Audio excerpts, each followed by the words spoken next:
kasih Bu Rita dan Bapak Ibu dari KCR yang sudah berkenan untuk mengundang saya pada pagi yang cukup cerah ini, yang mudah-mudahan kita semua dalam keadaan sehat walafiat dan kita selalu bersyukur ya, karena kita masih bisa berkumpul pada hari Minggu ini, mendapat untuk berkumpul untuk satu hal yang positif ya, untuk menambah wawasan kita, nambah pengetahuan kita, nambah teman juga mungkin syukur-syukur. Dan nanti tentunya harapan kami setelah mengikuti acara ini teman-teman jadi bertambah wawasannya nanti dari apa yang saya akan sharingkan, dan nanti juga ada Pak Chandra yang akan sharing, beliau dengan pengalamannya menjadi wirausaha. Mudah-mudahan juga teman-teman jadi suatu inspirasi, semangat baru buat teman-teman semuanya untuk menjadi lebih baik lagi ke depan, dan ketika nanti pulang ke Indonesia pun mudah-mudahan semua bisa menjadi wirausaha dan menciptakan lapangan kerja di daerahnya masing-masing.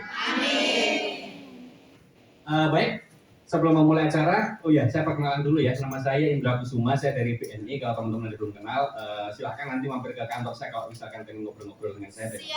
Kita terima dengan tangan terbuka.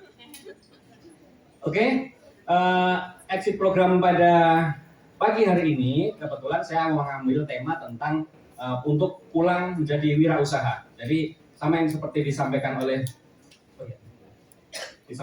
Bu Rika tadi ya, teman-teman ketika pulang harapannya jangan balik lagi jauh-jauh dari keluarga lagi, kerja di negara orang lagi dengan segala perjuangan jerih payahnya dan banyak sekali yang dikorbankan, termasuk waktu berharga dengan anak mungkin, dengan suami atau dengan keluarga. Harapannya pulang modal terkumpul menjadi wirausaha dan bermanfaat bagi lingkungan sekitarnya. Itulah yang akan kita coba sharingkan pada kesempatan pagi hari ini. Nah, mungkin orang bertanya-tanya ya, siapa yang nggak pengen kaya? Pengen nggak? Pengen. Saya juga pengen. Semua orang pasti pengen kaya. Tapi kita coba di sini kita samakan mindset kita. Definisi kaya itu apa sih gitu? Rata-rata orang itu menilai sesuatu itu hanya dari tampilan fisik aja. Oh, orang ini kaya. Oh, orang ini kaya. Enaknya jadi orang kaya. Padahal belum tentu ya. Kita lihat dulu apa sih arti kaya sebenarnya. Apakah kaya itu maksudnya adalah penghasilan tinggi? Ada yang setuju? Tidak. Setuju lah. Tidak. Belum tentu cukup walaupun penghasilan tinggi. Belum cukup ya, setuju. Udah pintar semua nih. Kalau gitu saya nggak jadi itu ya.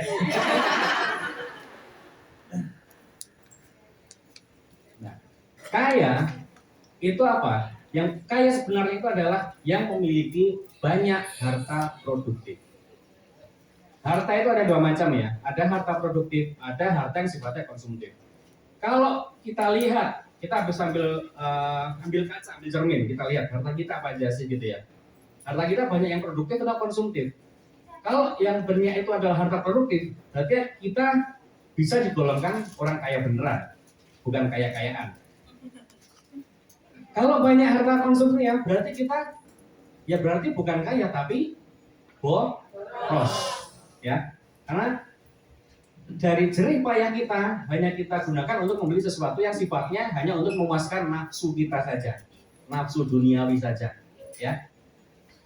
Tapi di antara semua yang saya sampaikan tadi ada satu hal yang paling penting supaya kita menjadi benar-benar kaya yang sesungguhnya, ya, kaya yang sesungguhnya, bukan hanya kaya dengan banyak harta, tapi benar-benar kaya sesungguhnya. Apa? Yaitu adalah bersyukur. Ini yang paling penting. Kita punya harta 1 triliun, punya rumah di semua RT di Indonesia.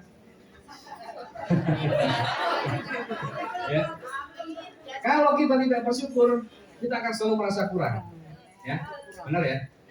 Dan kita nggak akan menikmati apa yang kita dapatkan. Dan nanti tanggung jawab kita di atas sudah tentunya lebih berat. Bersyukur secara tidak langsung itu akan menstimuli secara psikologis perasaan kita untuk merasa cukup. Jadi walaupun dengan apa yang sudah kita dapat, walaupun itu mungkin bagi sebagian orang menilai itu kecil, tapi asalkan itu sudah cukup buat kita untuk kehidupan sehari-hari, untuk target kita sudah terpenuhi, ya kita harus bersyukur apapun yang kita dapat. Itu akan menjadikan kita lebih bisa menikmati apa yang kita punya. Dan bisa jadi kita akan menjadi merasa lebih kaya daripada orang-orang yang bergelimang harta tapi hidupnya masih tidak bersyukur, seperti itu. Itu yang paling penting, yang utama kita harus pahami bersama-sama. berapapun besarnya gaji tidak menjamin seseorang bisa menumpuk kekayaan. Tadi yang saya bilang, gaji sebulan 1 miliar, kaya nggak? Tapi cuma buat beli apa ya istilahnya ya, beli TV 1 RT gitu ya, beli mobil mewah yang tidak bisa dipakai di kampung. Nah, buat jalan-jalan ke restoran, makan minum dan sebagainya yang berlebihan tidak akan meninggalkan bekas, ya seperti itu. Dan mungkin bagi sebagian yang umat muslim yang maaf yang bukan muslim, harta kita nanti akan dihisap di atas. Kalau kita belikan sesuatu yang tidak bermanfaat, itu pertanggungjawabannya akan berat. Seperti itu. Kemudian menjadi kaya bergantung 100% pada apa yang Anda lakukan terhadap keuangan Anda. Nah, ini nanti yang akan kita bahas satu persatu pada kesempatan pagi hari ini. Ini yang saya singgung tadi di depan ya. Harta itu ada 2 jenis, teman-teman. Ada harta produktif, ada harta konsumtif. Dari etimologi, dari kata-katanya saja, kita pasti sudah bisa menelaah ya. Apa sih itu harta produktif, apa sih itu harta konsumtif. Ini langsung saya kasih contoh aja. Yang dimaksud harta produktif di sini adalah contohnya, itu ada tabungan kita di bank, deposito kita di bank, reksadana atau produk investasi ya, tentunya investasi yang resmi ya, teman-teman jangan terjebak dengan iming-iming investasi. Sekarang ini banyak investasi bodong, hati-hati. Kemudian simpanan dolar, emas 24 karat dan lain-lain, di mana harta-harta kita ini bisa kita manfaatkan untuk menambah apa ya istilahnya ya, kesejahteraan kita, untuk menambah income kita suatu saat seperti itu. Yang bisa kita istilahnya nanti kalau ada orang-orang yang sudah paham itu, mungkin biarkan uang bekerja untuk kita, biarkan harta yang bekerja untuk kita. Itulah aset produktif yang kita miliki, aset yang nanti akan bisa menghasilkan pendapatan buat kita lagi ke depan. Kemudian yang dimaksud aset konsumtif itu apa? Tadi yang saya bilang, aset yang hanya dapat memuaskan nafsu kita saja. Pengen nonton TV, pengen denger radio, memuaskan pendengaran kita, memuaskan misalkan hiasan supaya kita terlihat cantik seperti itu atau apa, atau mungkin rumah kita supaya terlihat oke. Semua ini bukan berarti aset konsumtif ini bukan berarti jelek. Saya tidak bilang ini jelek ya. Bukan berarti kita tidak boleh memiliki. Tapi di sini aset konsumtif ini kita harus pintar-pintar memiliki seperlunya dan secukupnya, sebutuhnya saja kita. Misalkan rumah kita katakanlah saat ini masih berukuran kecil, misalkan ruang tamunya hanya ukuran 2 meter kali 3 meter, tapi kita beli TV yang 50 inch lebih misalkan, yang gede banget. Itu namanya berlebihan. Ya. Idealnya kan kalau kita nonton TV harusnya jarak mata dengan TV itu harus ada jarak yang cukup ya. Oh terima kasih. Supaya apa? Mata kita juga tidak sakit. Kalau ruang kita kecil otomatis kan jarak antara kita dengan TV yang nempel di dinding itu nggak terlalu jauh ya. Kita pasang TV 50 inch, kita nonton gini, yang ada apa? Kita tidak menikmati tapi kita pusing. Ya, betul ya. Cukup dengan TV yang sewajarnya saja. Itu namanya kita bijak dalam menentukan aset konsumtif yang akan kita miliki. Radio juga sama. Perabot lainnya hiasan, meja makan, misalkan ruang makan kita hanya berukuran 2 meter kali 1 meter, kita beli meja sangat bagus, mewah, ukurannya 10 meter. Nah, gimana bisa masuk? Ayo. Ya, seperti itu. Jadi kita pahami dulu ya di sini ya, aset produktif dan aset konsumtif. Gitu. Kita harus, bukan berarti aset konsumtif ini haram untuk kita miliki, bukan, tapi kita harus bijak ketika kita akan membeli aset konsumtif tersebut. Nah ini tadi yang saya sampaikan teman-teman. Harta yang bisa memberikan penghasilan atau aset produktif tadi. Misalnya, ini contoh lebih detailnya ya, itu adalah contohnya produk investasi. Kenapa dibilang aset produktif? Karena investasi itu akan menghasilkan keuntungan. Contoh misalkan, bagi teman-teman yang sudah paham misalkan saham atau obligasi gitu ya, atau reksadana, kita beli aset itu kan otomatis nanti dari aset yang kita beli, misalkan investasi saham, kita akan mendapatkan keuntungan misalkan berupa dividen ketika Anda membayar dividen, atau misalkan harganya naik kita jual lagi di atas harga beli kita dulu, kita dapat keuntungan dari selisih penjualan. Itu contoh aset produktif tadi. Tapi ingat teman-teman harus berhati-hati dan waspada ya. Teman-teman yang baik semuanya. Banyak sekarang investasi bodong. Ternyata bukan udel aja yang bodong ya. Investasi bisa bodong. Ya. Hati-hati. Jadi banyak orang yang memanfaatkan situasi di tengah kondisi yang mungkin seperti ini, atau mungkin tahu ya teman-teman, wah kerja di Hongkong gajinya besar, ditawari iming-iming investasi. Taruhlah misalkan kamu invest ke saya 10 juta, nanti dalam 2 bulan akan menjadi 50 juta. Itu tidak mungkin ya. Tidak mungkin. Sesuatu yang muluk-muluk itu tidak mungkin. Dan teori investasi pun juga berlaku teori semakin tinggi resiko, semakin tinggi pendapatan dari investasi itu, semakin tinggi risikonya. Itu sudah hukum alam yang berlaku sampai kiamat nanti. Ya. Jadi kalau misalkan tadi dibilang return dari investasinya 50 juta dalam 2 bulan, cukup dengan 10 juta. Itu kan gede banget tuh ya pengembaliannya. Risikonya pasti gede banget. Risikonya apa? Ketipu. Ya. Itu aja. Ya. Jadi yang wajar-wajar saja, dan apalagi di Indonesia kita lebih aman ya, karena apa? Setiap produk-produk investasi pasti sudah mendapatkan izin dari OJK. Tidak ada investasi yang legal yang tidak memiliki OJK tidak boleh diperjualbelikan. Itu teman-teman harus hati-hati terhadap produk investasi. Kemudian harta yang disewakan, misalkan teman-teman punya rumah kosong di misalkan di Malang atau di Blitar, dan kebetulan teman-teman tidak tempati, bisa dikontrakkan supaya tidak mubazir. Toh rumah juga misalkan ditinggal kosong, rusak juga nggak ditinggali. Mending disewakan, kita bisa nolong orang juga, orang yang kita merasa tertolong juga menghasilkan pendapatan buat kita, jadi kita juga berbuat baik, kita dapat pengembalian dari aset yang kita pakai, ya. Jadi banyak manfaatnya. Kemudian ada lagi barang ciptaan ini, misalnya teman-teman punya keahlian membuat kerajinan gitu ya, membuat parcel, membuat boneka, membuat misalkan kue yang teman-teman ciptakan, yang mungkin orang lain nggak bisa membuat sebagus punya teman-teman. Nah, itu merupakan modal yang sangat bagus buat teman-teman untuk memulai usaha ya, seperti itu. Dan itu bisa menghasilkan pendapatan buat kita, bisnis dan lain-lain. Nanti untuk detail mengenai wirausaha nanti mungkin Pak Chandra yang lebih detail menjelaskannya teman-teman. Nah, di sini saya akan ngasih tips ya buat teman-teman untuk menyisihkan penghasilan. Ada 3 poin yang saya highlight di sini. Yang pertama adalah sisihkan di awal, jangan sisa pengeluaran. Nah, ini juga saya ngasih tips ke teman-teman. Sekalian saya juga mengingatkan diri saya sendiri ya, karena saya juga sebagai manusia kadang suka lupa. Sisihkan di awal, jangan di pengeluaran. Jadi misalkan kita mau nabung, itu jangan nunggu nanti akhir bulan sebelum gajian duitnya sisa berapa ya. Kebanyakan kalau kayak gitu lewat habis, kita nggak sadar ya. Jadi nabung itu kita anggarkan di awal, bukan sisaan. Seperti istilahnya ya teman-teman, barang sisa kan tadi juga nggak mau ya. Barang sisa kan konotasinya juga negatif. Jadi jangan sampai barang negatif itu juga membawa aura negatif buat kita. Jadi jangan kita tunggu sampai akhir bulan duit kita tinggal berapa kita tabung, tapi dari awal kita harus disiplin kalau memang kita mau mengubah hidup kita menjadi lebih baik. Kemudian, nah ini tips lagi buat teman-teman. Ini saya sudah lakukan juga di sini.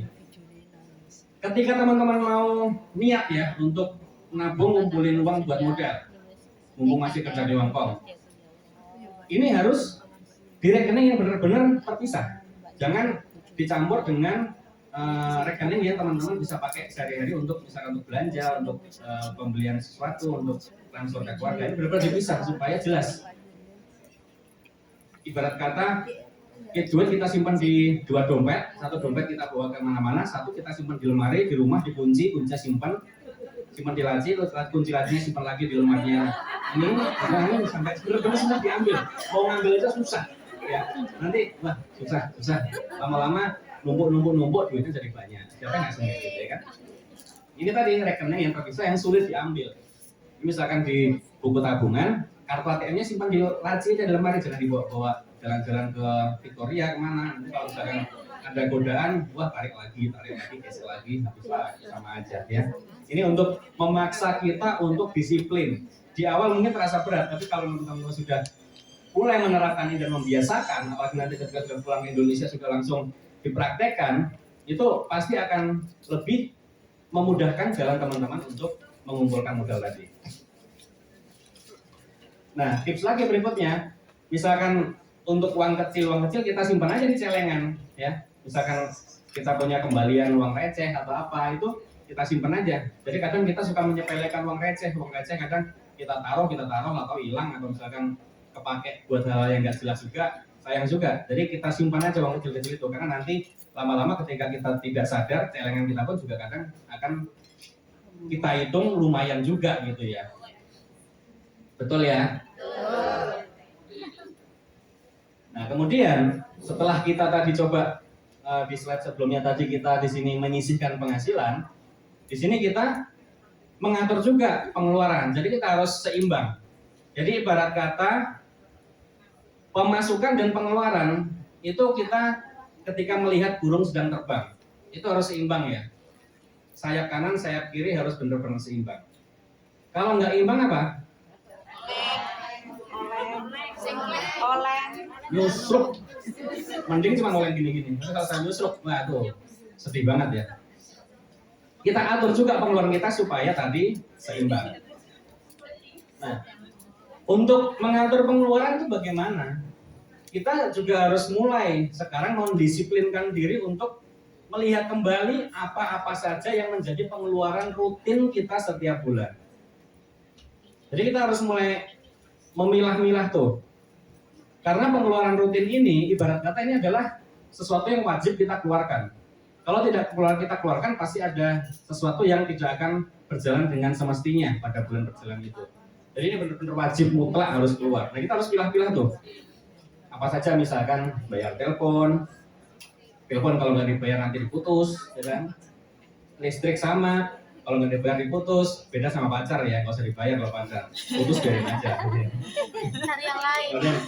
Air juga sama, itu sembako, ini tiap orang beda-beda saya yakin ya. Nanti coba teman-teman checklist lagi apa saja dalam sebulan itu yang kira-kira teman-teman harus keluarkan uang tersebut untuk membayarnya. Dan kita juga harus melihat mana skala prioritasnya, mana yang harus didulukan. Takutnya kita terlalu fokus pada pengeluaran yang seharusnya bisa kita tunda, yang ada malah mengorbankan pengeluaran yang harus wajib kita keluarkan. Nah, itu harus kita disiplin, benar-benar disiplin. Nah, ketika tadi sudah kita bikin checklist ya, pengeluaran kita apa saja, kita harus lihat juga tuh pemasukan kita mengcover nggak, cukup nggak untuk pengeluaran tadi. Ya. Kalau misalkan cukup, alhamdulillah. Kalau nggak cukup, kita harus memutar otak lagi. Mana-mana pengeluaran yang bisa kita tunda, mana-mana pengeluaran yang harus kita keluarkan. Itu teman-teman harus buat skala prioritas tadi.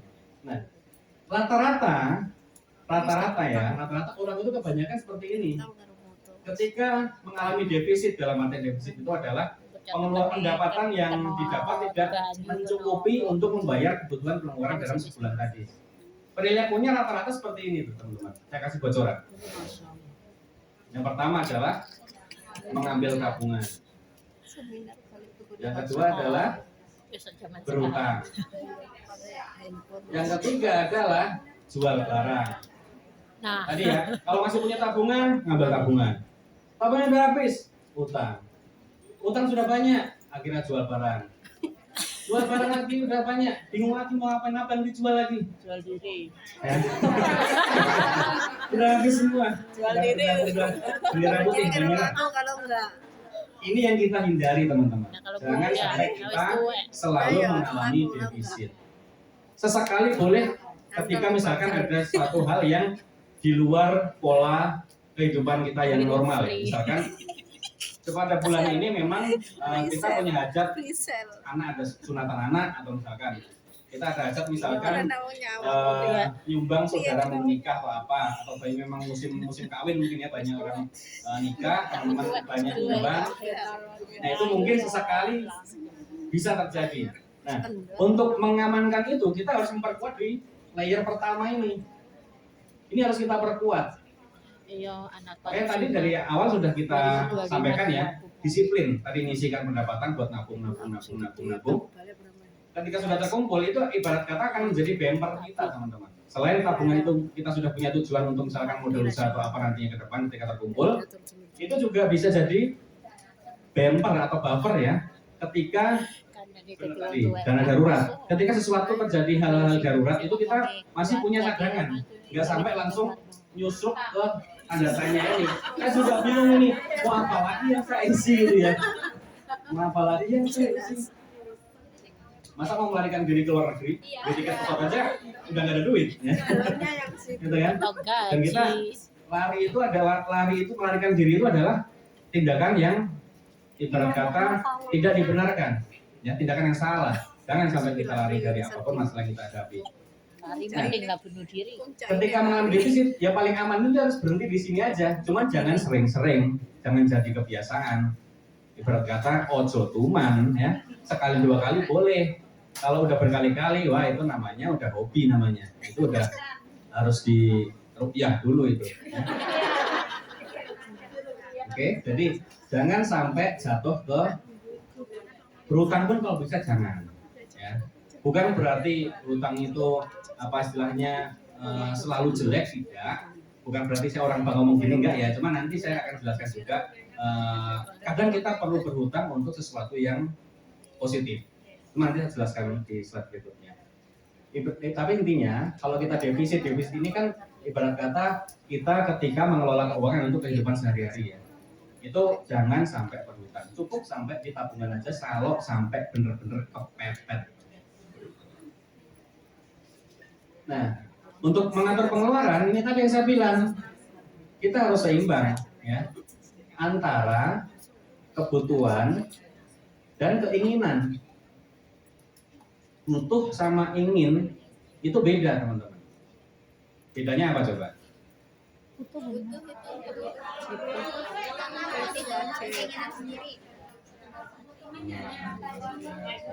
Ya, intinya sebenarnya butuh sama ingin itu memang beda, tulisannya itu juga ada beda. Jadi teman-teman sudah pintar semua ya, alhamdulillah. Jadi bedakan antara kebutuhan dan keinginan. Kebutuhan itu kalau tidak dipenuhi itu ibarat kata pesawat udah oleng gitu, bisa nyusruk. Tapi kalau keinginan, kalau saat ini tidak terpenuhi, itu paling cuman apa ya istilahnya ya, oleng dikit, habis itu lurus lagi gitu. Ya, yang oleng itu paling cuman pikiran kita aja, misalkan, wah aku lagi nafsu banget pengen beli baju baru buat apa ya, buat kondangan ke nikahan teman. Udah nafsu banget menggebu-gebu gitu ya. Tapi setelah tadi ngelihat apa yang saya bilang tadi, checklist, wah udah gak cukup boy, gimana nih? Kan? Paling yang oleng cuma pikiran kita aja. Paling kita cuma sedih aja. Tapi kembali lagi kita harus kembali lagi bersyukur ya. Berarti memang belum waktunya teman-teman untuk beli baju baru. Ini gitu aja. Habis itu terbangnya lurus lagi, nggak jadi oleng gitu ya. Tapi kalau misalkan kebutuhan yang benar-benar butuh, misalkan untuk bayar tagihan listrik rumah. Kalau nggak dibayar, nanti akan diputus sama PLN. Oleng nggak itu? Oleng. Ya kalau malam kan gelap bisa oleng lubruk kan? Nah itu. Jadi teman-teman harus mulai membedakan mana yang menjadi kebutuhan, mana yang sekedar keinginan saja. Intinya oleng tadi ya. Ini harus kita pilahkan dan kita harus menentukan skala prioritas tadi. Mana yang harus benar-benar didulukan, mana yang bisa kita tunda. Itu harus kita seimbangkan. Ini juga tips kita untuk mengatur pengeluaran supaya kita tidak oleng tadi. Nah, ini contohnya lagi. Butuh versus ingin. Butuh yang harus diprioritaskan. Ingin bisa dilakukan setelah butuh dipenuhi. Bisa dipahami nggak ini? Soalnya saya nggak pandai merangkai kata-kata ya. Saya bukan pujangga. Saya pakai UBNI. Ya, butuh harus diprioritaskan, harus diutamakan supaya tidak oleng tadi. Ingin bisa dilakukan setelah butuh terpenuhi. Setelah checklist kebutuhan kita sudah centang semua, ya, ternyata alhamdulillah masih ada sisa, berarti bisa beli baju baru. Nah, itu keinginan kita asik, ya, gitu tadi ya, bisa terpenuhi. Kalaupun tidak, ya paling sedih sebentar, habis itu move on lagi gitu ya. Nah di sini butuh itu ada batasnya. Yang tadi saya bilang, even itu barang konsumtif itu ada batasnya. Kalau itu barang konsumtif itu menjadi kebutuhan kita. Kadang barang konsumtif itu bisa menjadi kebutuhan. Misalkan kalau kita tidak punya TV, ya kita tidak akan tahu informasi dunia luar sana. Gitu ya. Kalau kita tidak punya motor, kita jalan kaki ke pasar 2 kilo tiap hari pegel juga gitu ya. Tapi ada batasnya. Termasuk misalkan HP. Butuh saya cuman WA, SMS, telepon, udah itu aja. Internet browsing paling pakai Google Chrome, udah. Tapi kita pengennya beli iPhone 20 yang belum keluar. Kan kita jadi pusing sendiri kan. Nah, itulah namanya jadi ingin yang tidak terbatas tadi saya bilang. Orang belum diproduksi kita udah pengen kan. Yang namanya ini kan tidak terbatas, sah saja kan. Iya, secara teori memang benar, dipraktekkan itu juga benar juga seperti itu. Contohnya tadi, ingin tidak terbatas itu seperti apa? Makan siang di restoran mahal. Sama-sama makan siang jadi kebutuhan, sama. Kita butuh makan. Tapi ketika kebutuhan itu menjadi keinginan, itu contohnya seperti ini nih. Makan, kita goreng telur, misalkan ada telur di rumah atau masak sayur bayam itu sudah buat saya sudah nikmat banget itu ya, sudah enak banget. Tapi kenapa kita paksakan makan di restoran mahal? Kan biar kaya Pak. Biar update status Pak. Sesekali boleh kalau misalkan kita sudah kebutuhan sudah tercukupi. Tadi saya bilang ingin bisa dilakukan setelah butuh terpenuhi. Ya, tapi ya seperlunya saja. Misalkan, wah sekali-kali saya pengen mengapresiasi diri saya. Apresiasi diri itu perlu juga teman-teman. Ya, bukan berarti kita ngirit-ngirit.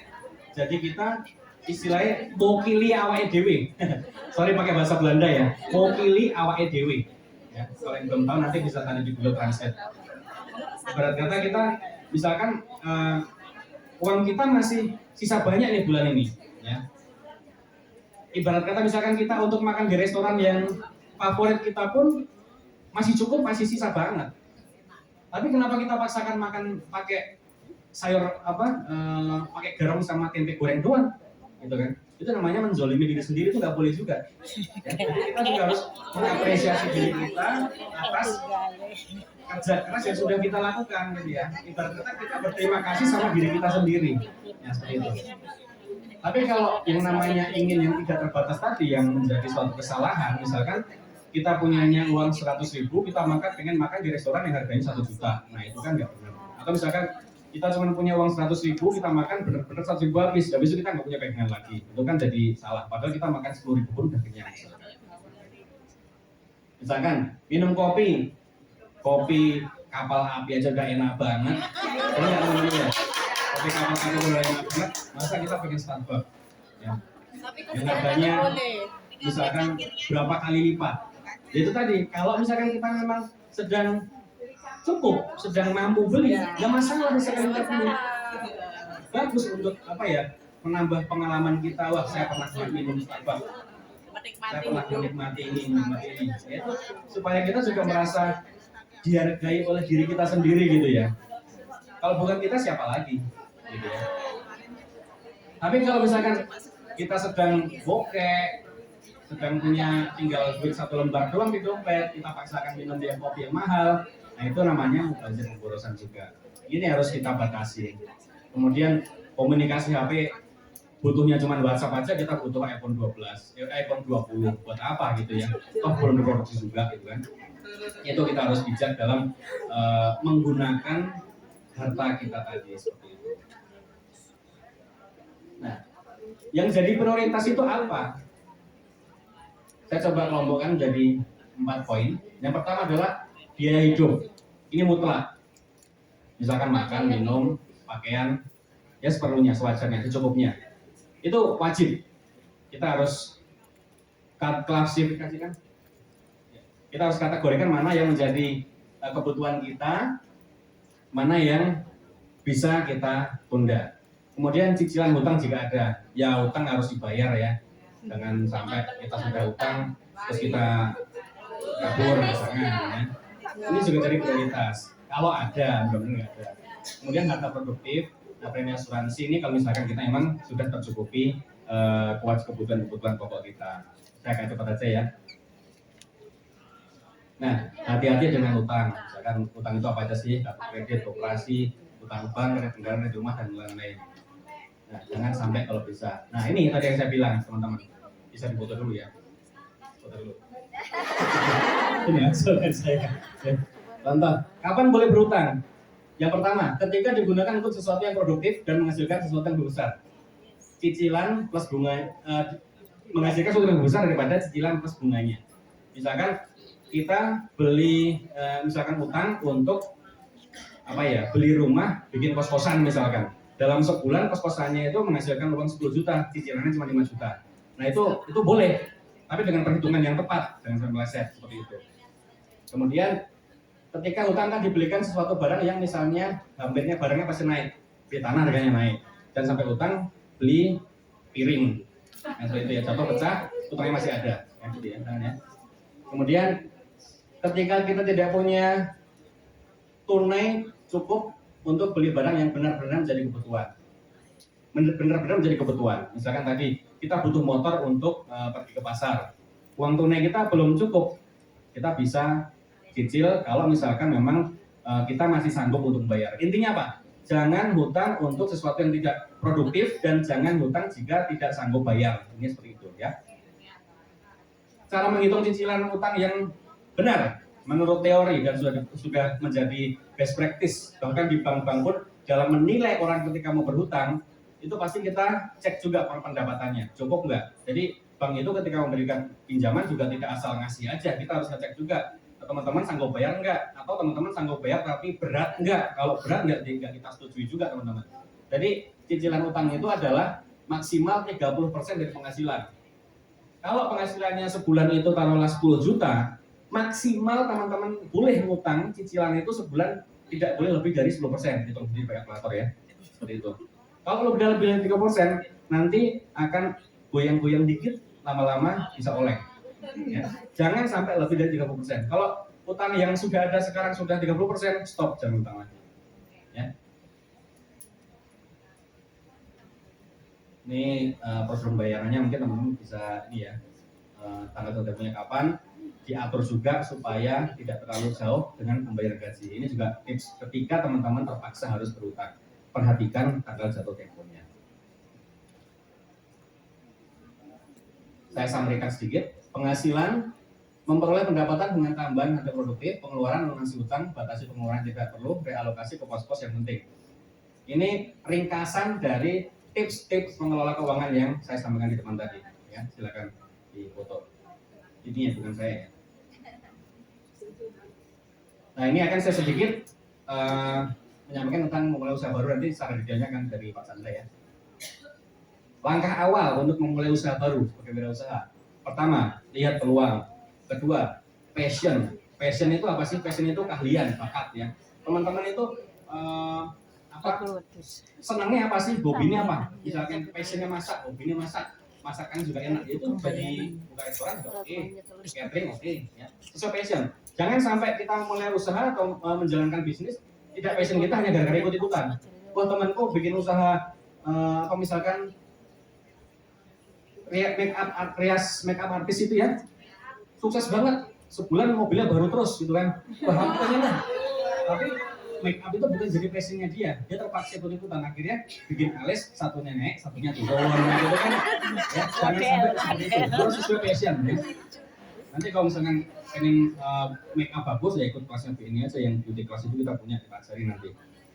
Kemudian jenis usaha juga teman-teman harus pastikan, tentukan juga resiko. Nah resiko ini harus teman-teman cek juga nih. Ketika mau masuk di bisnis resikonya apa, persaingannya gimana? Itu nanti akan kita juga nanti ya. Modal juga nanti ditabungin teman-teman, sudah cukup atau belum, modalnya apa saja yang dibutuhkan, lokasi. Terus yang penting adalah mulai. Kita cuma berwacana-wacana, oh ini hitungannya udah bagus, tapi nggak dimulai-mulai ya sama-sama ya. Ini harus dimulai. Persiapan mulai bisnis, rencanakan tujuan bisnis ya, untuk meminimalisir risiko kerugian, untuk memperoleh keuntungan semaksimal mungkin, temukan, ciptakan, dan kembangkan peluang bisnis. Peluang tidak datang 2 kali. Ini harus teman-teman garis bawahi. Peluang tidak datang 2 kali. Ada kesempatan, oke, gas gitu ya.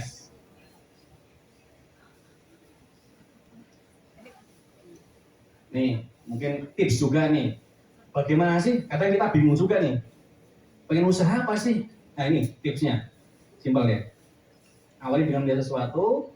Misalkan temanku pinter bikin parcel, ya usahanya sukses.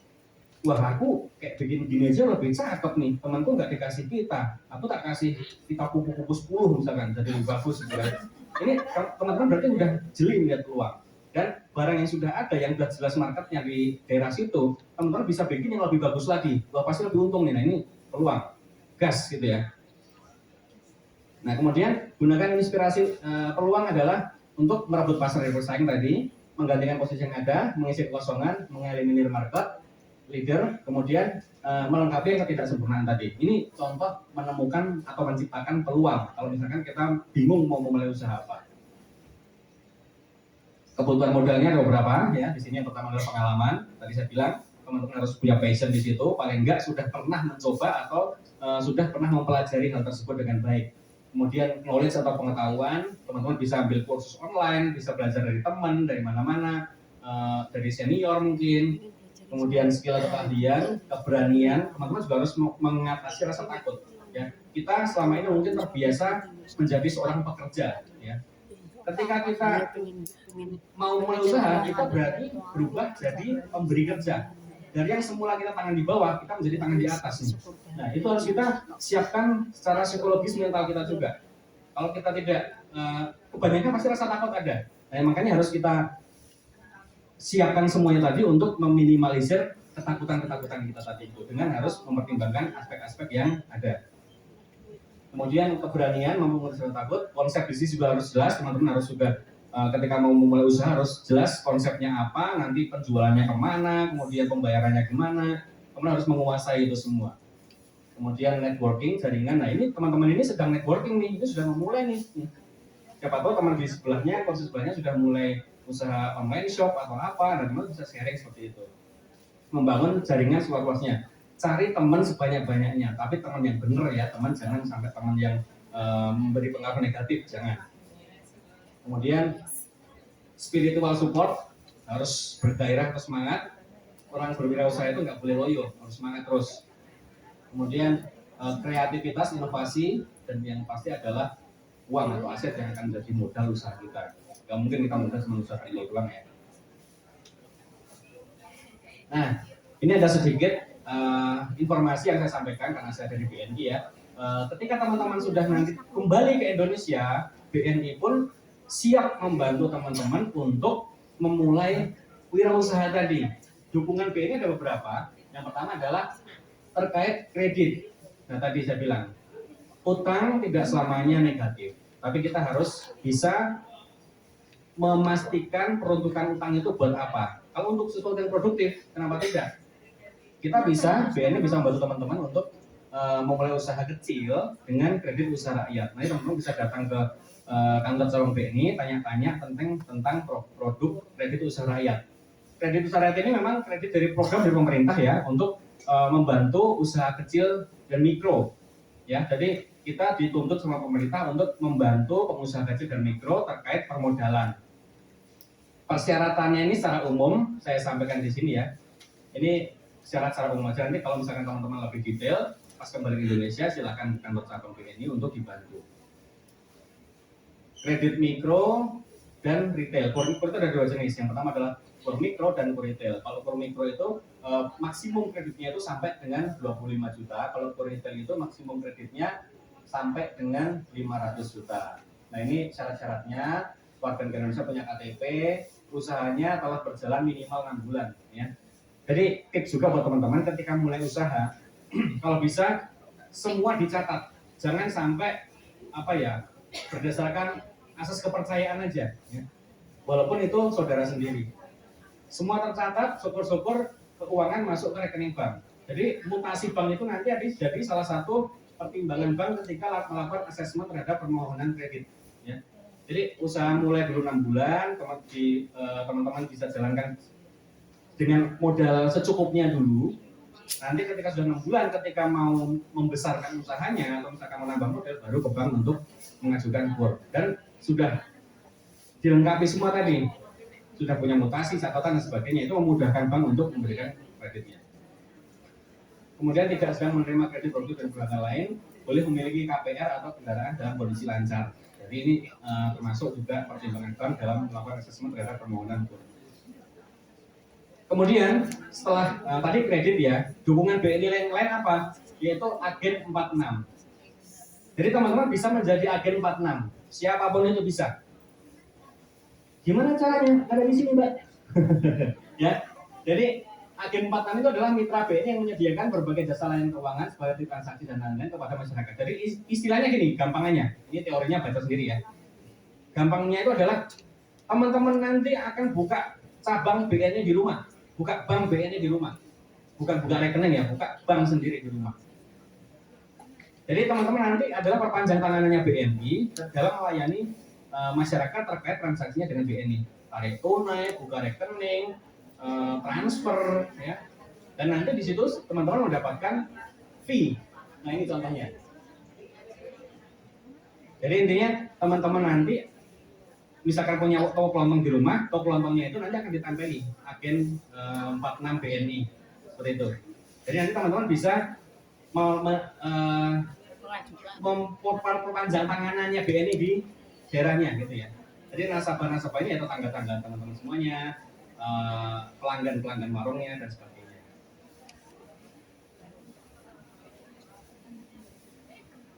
Ini agen yang sudah berpartner dengan BNI. Sekarang sudah sampai kurang lebih 157.000 agen yang tersebar di seluruh Indonesia. Kebanyakan ini toko kelontong 60.000, agen pulsa, kemudian agen pupuk, bahkan karyawan swasta atau BUMN itu juga ada yang menjadi agen 46 BNI karena syaratnya mudah dan lumayan dapat tambahan cuan ya. Nih, cara menjadi agen 46 tadi dagangannya. Caranya bagaimana Pak? Nih, silakan. Nah, ini ada contoh simulasi juga teman-teman. Ketika teman-teman menjadi agen 46, itu ada contoh simulasi nih dan contoh biaya apa fee yang teman-teman peroleh. Detailnya nanti ketika teman-teman ke Indonesia silakan datang ke cabang, nanti akan dipandu oleh petugas khusus yang menangani agen 46 ini. Misalkan ini contoh potensi pendapatan agen per bulan bisa 1,9 juta per bulan dengan perincian misalkan seperti ini. Dalam sebulan ada transaksi pembukaan rekening 5 orang. Fee per transaksinya sekian, pendapatnya sekian. Ada yang store tunai, ada yang tarik tunai, transfer, ini semua ada fee yang setiap transaksi ada fee yang teman-teman bisa peroleh. Dalam sebulan misalkan dapat segini. Bisa jadi, bisa bukan tidak mungkin, bisa lebih. Kalau misalkan teman-teman punya relasi yang banyak tadi, memperbanyak jaringan, punya teman banyak, akhirnya bertransaksi di tempat teman-teman juga bisa. Atau teman-teman nanti bisa jadi super agen yang membawa agen-agen 46 yang teman-teman ambil, misalkan teman-teman belajar marketing nih, bisa rekrut teman-temannya jadi agen 46 juga akan mendapatkan tambahan pendapatan lagi. Ini contoh dukungan BNI yang kita sampaikan. Oke, berhubung waktu juga sudah ini ya, sudah melebihi waktu yang sudah ditentukan. Mungkin nanti kalau ada pertanyaan dari teman-teman bisa disambung pada saat sesi tanya jawab ya. Demikian yang dapat saya sampaikan, kurang lebihnya mohon maaf. Assalamualaikum warahmatullahi wabarakatuh.